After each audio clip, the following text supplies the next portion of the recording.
ہماری آتی ہیں، تابوت آتے ہیں، علام و تعزیہ آتے ہیں، لوگ عام بہت سے آج کل نوجوان بھی یہ ہو گیا کہ ان کا احترام نہیں کر رہے ہیں۔ دیکھیے تمام چیزیں اپنے نسبت کی وجہ سے احترام ان کا ہوتا ہے۔ آپ دیکھتی ہیں کہ عید مبارک کے جو نوٹ ہوتے ہیں، جو عید پہ بچے ان پہ قائد اعظم کی تصویر بھی بنی ہوتی ہے، 100 کا نوٹ کا عدد بھی لکھا ہوتا ہے، بالکل اس جیسے ہوتے ہیں، لیکن وہ بازار میں کیوں نہیں چلتا؟ کیونکہ حکومت کے ساتھ اس کی نسبت نہیں ہوتی۔ حکومت اگر اسی نوٹ کو اپنی نسبت دے دے، اب وہی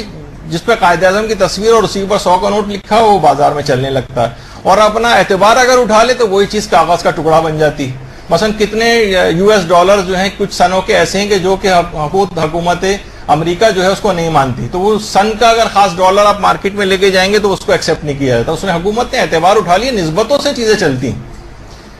بہت سے لوگ کہتے ہیں جناب یہ تابوت، ہماری اور یہ سب کچھ یہ مجسمے میں آتا ہے اور مجسمے کو اسلام نے حرام قرار دیا۔ تو دیکھیے مجسمہ غیر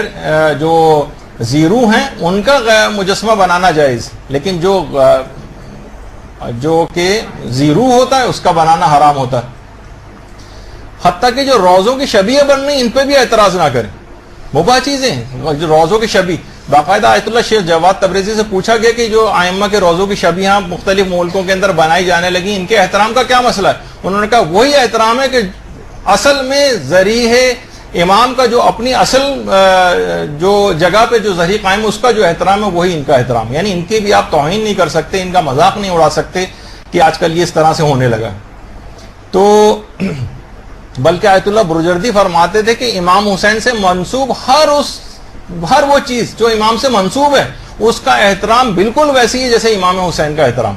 کوئی فرق نہیں، یعنی آپ اس کی توہین نہیں کر سکتے کوئی امام سے اس کی نسبت آ گئی۔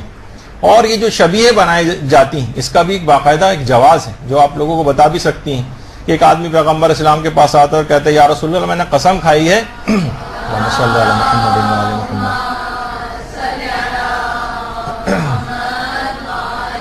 کہ میں جنت کی چوکھٹ کو بوسہ دوں گا اور حور کی پیشانی کو بوسہ دوں گا، اب میں اپنی قسم کو کیسے پورا کروں؟ پیغمبر نے کہا کہ تم اپنی ماں کے قدموں کو بوسہ دو اور باپ کی پیشانی کو بوسہ دو، قسم پوری ہو جائے گی۔ اس نے کہا کہ یا رسول اللہ میرے تو دونوں والدین انتقال کر چکے ہیں، کہا ان کی قبر پہ جا کر بوسہ دو۔ کہا کہ مجھے تو ان کی قبر کا نشان بھی پتہ نہیں کہ کہاں ہے۔ امام نے کہا، پیغمبر اسلام نے فرمایا قبر کا ایک نشان قبر بناؤ اور اسے جا کر بوسہ دو، اور اسی کو شبیہ کہا جاتا ہے۔ باقاعدہ آپ یہ پیش کر سکتی ہیں، علماء اہل سنت نے بھی اپنی کتابوں میں اس کو لکھا۔ تو اور دیکھیے فقہ کا بھی ہمارے ایک مسلمہ مسئلہ ہے کہ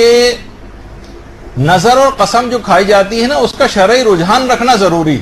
یعنی رجحان شرعی اس میں ہونا چاہیے، اور اگر رجحان شرعی نہیں ہے تو وہ قسم ساقط ہو جاتی ہے، ناقابل۔ اگر ایسا ہوتا کہ اس میں شرعی رجحان نہ ہوتا شبیہ بنانے میں تو پیغمبر کبھی بھی اس کو کہہ دیتے کہ یہ قسم ناقابل عمل ہے اور یہ ساقط ہو جاتی، اس کے ناقابل عمل ہونے کا پیغمبر حکم فرما دیتے، لیکن نشان قبر کو بوسہ دینے کا حکم فرمایا، اس سے شبیہ بنانے کا جواز ثابت ہوتا ہے۔ اور یہی وجہ ہے کہ حضرت ام البنین سلام اللہ علیہا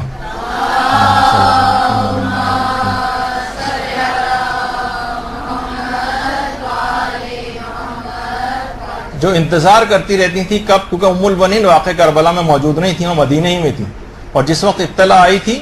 کہ ان کے سارے بیٹے جو ہیں امام حسین پر شہید ہو گئے تو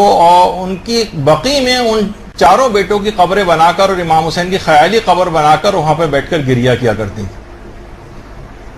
تو اس سے بھی اس کا جواز جو ہے وہ پتہ چلتا ہے کہ خاندان اہل بیت کی عورتیں جن جو ہم سے زیادہ مسائل شریعت سے واقف ہیں، اگر یہ عمل حرمت کا باعث ہوتا شبیہ بنانے کا تو وہ کبھی اس اقدام کو نہ کرتی۔ پھر ایک چیز ہوتی ہے ذوالجنہ کی، وہ تو خیر ہم لوگ کہتے ہیں کہ وہ تو چلیں بے جان چیزوں کی شبیہ تھی، آپ تو نا ذوالجنہ جو ایک جاندار ہے اس کی شبیہ بناتے ہیں،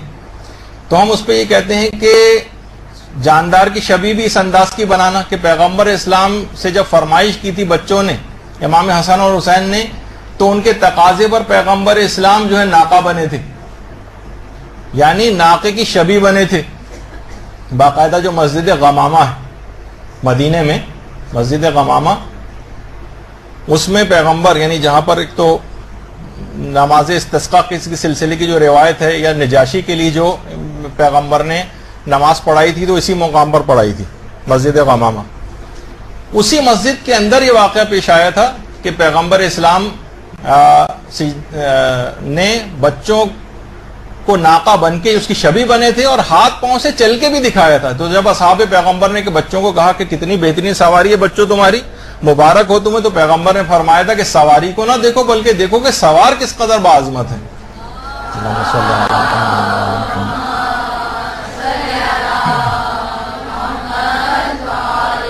یعنی جاندار کی شبیہ بننا پیغمبر نے خود شبیہ بن کر دکھایا. تو یہ مسجد غمامہ میں جب یہاں پر فضائل بیان ہوتے ہیں تو اسی وقت وہاں پر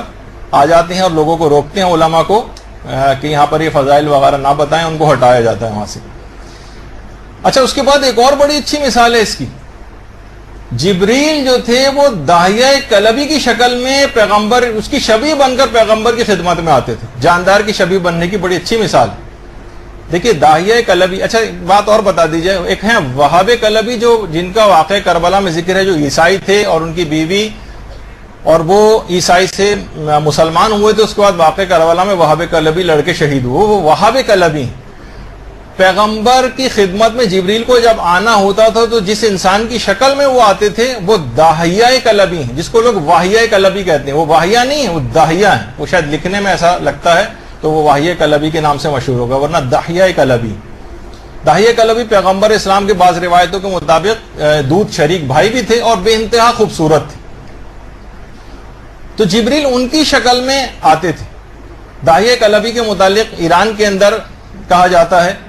کہ ان کی قبر مبارک وہاں پر ہے, اور کچھ لوگ دمشق میں بھی کہتے ہیں کہ ان کی قبر مبارک وہاں پہ, لیکن ایران میں باقاعدہ ان کی قبر پر ایک ذریعہ وغیرہ بھی قائم ہے. تو علماء نے کہا کہ معصوم دیکھیے خواہ نبی مرسل ہو یا امام ہو یا کوئی معصوم فرشتہ ہو, کبھی غیر شرعی کام نہیں کر سکتا. اگر شبیہ بننا یا شبیہ اس انداز کی بنانا یہ اگر ناجائز کام ہوتا تو کبھی بھی فرشتہ جو ہے جبرائیل وہ داہیہ کلبی کی شبیہ بن کے نہ آتا. تو بہرحال یہ لوگوں کے دماغوں میں شکوک و شبہات آج کل ہیں. نوجوان بچے سوال کر رہے ہیں, انٹرنیٹ پہ لوگوں کے ساتھ انٹریکشن میں ان کے دماغوں میں سوال پیدا ہوتے ہیں, تو چھوٹی چھوٹی یہ چیزیں بھی سامنے آ جائیں.